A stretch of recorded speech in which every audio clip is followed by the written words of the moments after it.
Hello, everyone. It's so really wonderful to see so many people coming together on a cold winter day. I find it kind of funny that I'm invited to give a talk, kind of dangerous, because I was always one of those people who never knew if it's a holiday or not. So it's kind of dangerous in the holiday season to invite Jan. Again and again, I'd show up for work, said, Jan, it's a holiday. What are you doing here? So I was one of these busy people.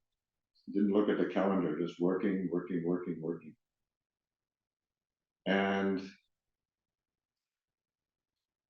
once I suddenly came across something that said, 1,000 years ago, people in the wintertime often would hardly get out of the house, hardly get out of bed. Often people were sleeping for 18 hours a day. They would get up to drink a little, maybe eat a little, and mostly they would sleep.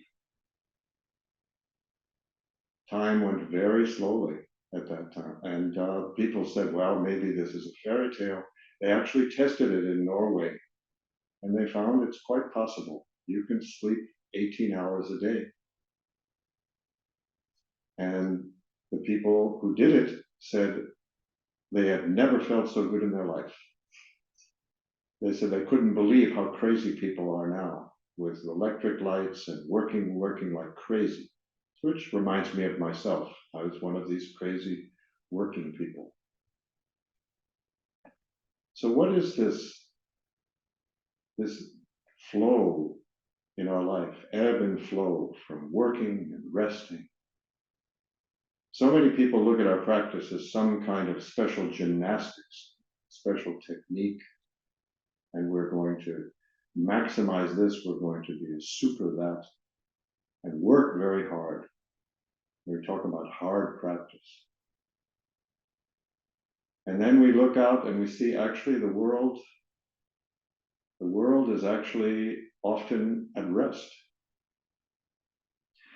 And further, people have gone and looked at it, and there's now good evidence that humans are the only animal out there that tries to maximize things.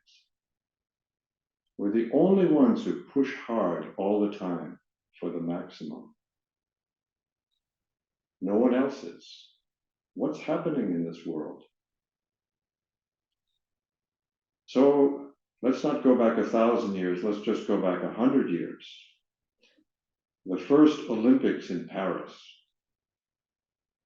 And there was a famous sprinter, and in fact, there was a movie made about this when I was a young person and just starting Zen back in the 70s called Chariots of Fire. It was about the man who won the 100-meter race. And he had a huge challenge to go the fastest because he was trying too hard. And it took an old man to advise him, saying, actually, you would go even you'd go even faster if you relaxed.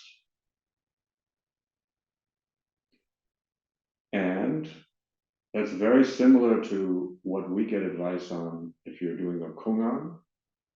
I remember an incredible teacher of math who said, when you get stuck on a problem, often the best thing to do is to go to sleep. And you wake up, poof, there's the answer. So at this time when many people are celebrating, pushing the maximum party, maximum everything, it's interesting to think how the world at this time often is a time of great rest. Now, the wonderful people at the Hong Kong Zen Center, after we went visiting there, they sent us a present. And maybe they had me in mind. We made a t-shirt out of it here, for Buddha at rest. You know, they could have been sending me a message, Jan, you've got to learn to relax. And I dwell on that. Underneath it says, spring comes and the grass grows by itself. Where's the effort? Where is this pushing? Where does it come from? These are really excellent questions, which Bogomila Popsanim was just talking about. Quite a coincidence that I would stumble into the same area as her talk. But that's what I've been considering now.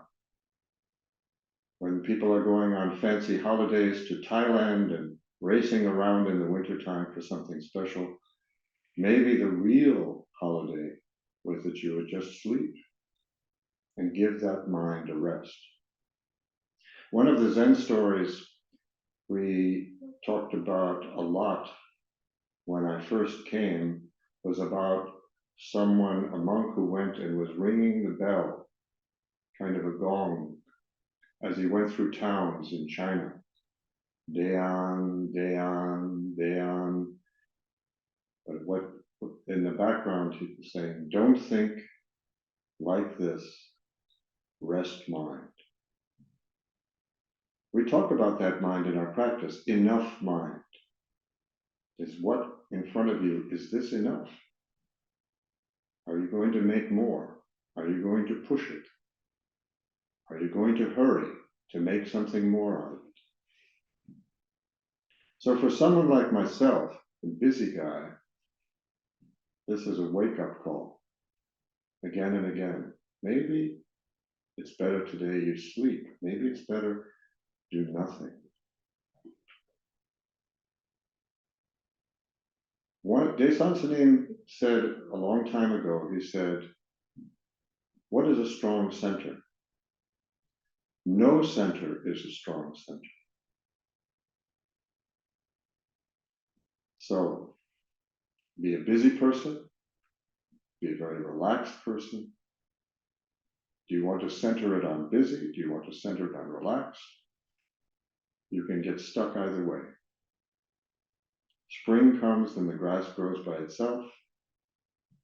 In the wintertime, the grass turns brown. The leaves fall and everything goes to sleep. Each thing in its own time, in a natural rhythm. So in this holiday, as we enter a time in the north of the world, of the globe, where it gets cold, and those of you down in the south, it's getting hot. I hope your practice can bring you to this natural mind, rising to be busy when it's time, and resting and sleeping when it's time. Spring comes and the grass grows by itself. This I wish for you. Thank you very much.